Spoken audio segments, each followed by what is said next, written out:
Now we're going to eat the watermelon. Okay. Yeah? Eat now. Okay, now we eat the watermelon. You eat first. I eat first. Yeah. Okay. What is your village like? Yangshuo. Tell me about Yangshuo. My village is near the Moon Hill. Which penetrate there? Near Moon Hill. Yeah. I think you have been there. Not yet, tomorrow. Tomorrow, yeah. It's very beautiful here. Yeah. You came to the top of the Moon Hill and then look around. View the line. Very beautiful. Very beautiful. Rivers. If the locals knew no other words in English, they knew Moon Hill. We'd been told of its magnificent view and the crying lady who sat at the top, so we went out for a first-hand look. It wasn't long before we reached our destination, Moon Hill Park, and as the directions so accurately pointed out, you can't miss it.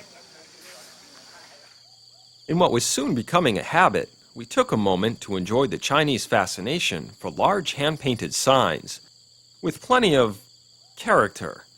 No neon Pepsi signs here. Well, not yet anyway. As we made our way up the trail, our first encounter was with a group of young girls who seemed to single-handedly operate a small tourist stand. It looked like they had something for everyone, from Chairman Mao's Little Red Book to used copies of National Geographic. As I looked over the goods, Bob was off charming the local women. Well, with a little help from his digital wristwatch.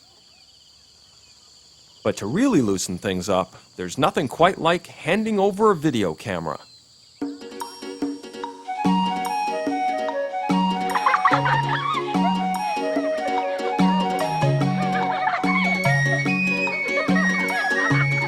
It was pretty clear that with a little work on their compositional skills, these girls had a future in the film business. With a newly acquired bottle of water, we headed up the trail. And while the surroundings were exceptional, we had a higher purpose. We were headed for the top, where we were told we would find the crying lady.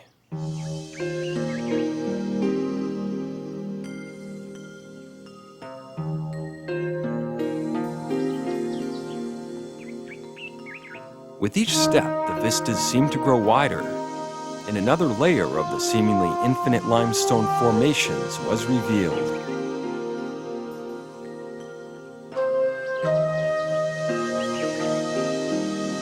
It was a magical place, and it seemed we had it all to ourselves.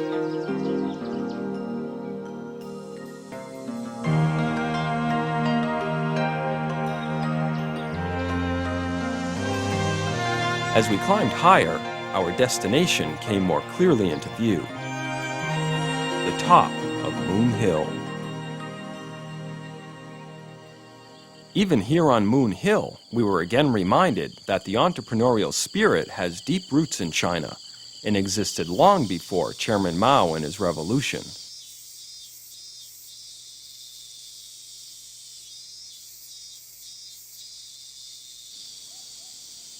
Even the chairman's words and ideas were fair game for a sale. Chairman Mao's Red Book. How much? 15? 15 yuan, or about $3 for Chairman Mao's Little Red Book, seemed like a bargain.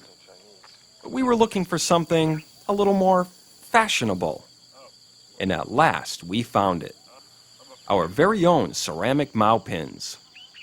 We drove a hard bargain, but finally we settled. $1 apiece. As the arch got closer, its scale became more and more impressive.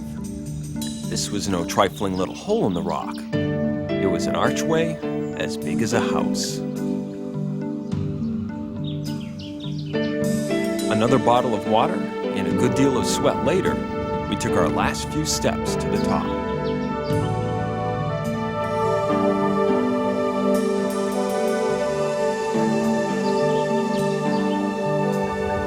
below, the landscape continued to amaze. In every direction, vibrant green fields and shimmering green waters ran between jagged limestone hills that seemed to go on forever. But even under the arch of Moon Hill, the spirit of selling was alive and well. As we sat taking in the view, we met a woman and her daughter who were selling drinks, trinkets, and other paraphernalia. The daughter spoke broken English, was a pretty good saleswoman, and knew a sucker when she saw one. Okay, I'll take. In an exchange of international friendship, I offered the women some American chewing gum, which they genuinely seemed to enjoy. They, in turn, showed us a collection of postcards that people had sent them from around the world. But we had to wonder, could either of these women be the crying lady? It seemed unlikely. And then came the news we didn't want to hear. This wasn't the top of Moon Hill. There was more. We hit the trail once again, this time heading to the back side of the mountain. From there, a path to the top, where we would hopefully find the crying lady. As we started the final leg of our journey, our thoughts began to wander. How would such a place fare in the United States? Would Winnebagos be jockeying for position on the Moon Hill Loop Road?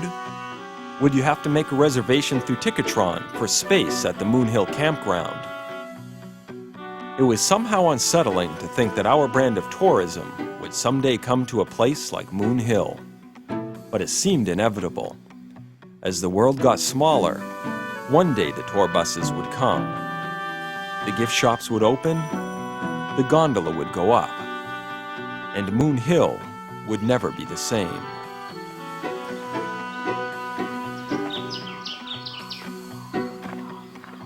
As we dragged ourselves up the final rocky steps, the story of the crying lady seemed just that, a story. But then, as we struggled up the last few feet toward the summit, a lone woman appeared.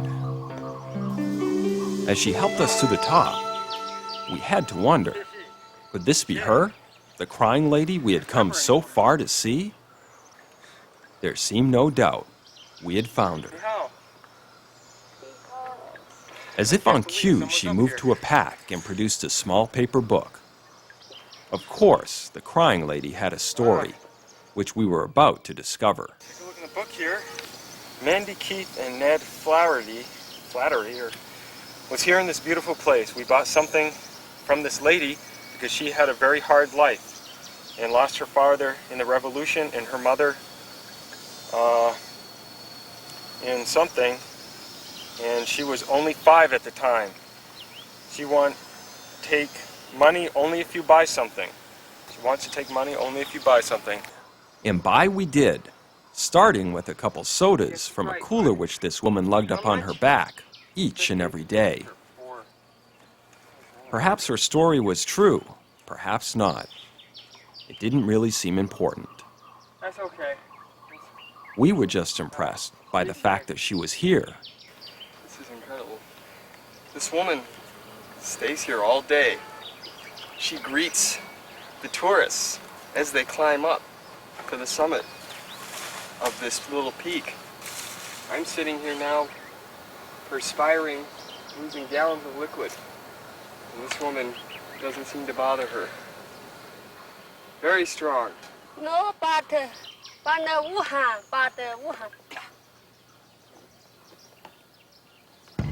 As Bob took in the performance, I took in the landscape, and it was the most beautiful and dramatic yet. It stretched to the horizon in every direction, daring the imagination to defy the boundaries of both sky and land. As I turned back, I saw that Bob had discovered an age-old technique for turning a frown into a smile. There you go. American. For you. Souvenir. Souvenir. Ah, shishi. Whatever drove this woman to climb up here every day with her cooler full of sodas, we'd probably never know. Perhaps it was just her way of dealing with a past she didn't understand. Or maybe it was just a good way to make a buck. Then again, it could be that she just liked being here. Somehow, it didn't really matter. We drank in the view one last time and then started down the trail. As we looked back toward the summit, our friend was waving goodbye. For now anyway, the crying lady had taken the afternoon off. Coming up, nothing says international travel like pedicappers under the influence. That's strong stuff.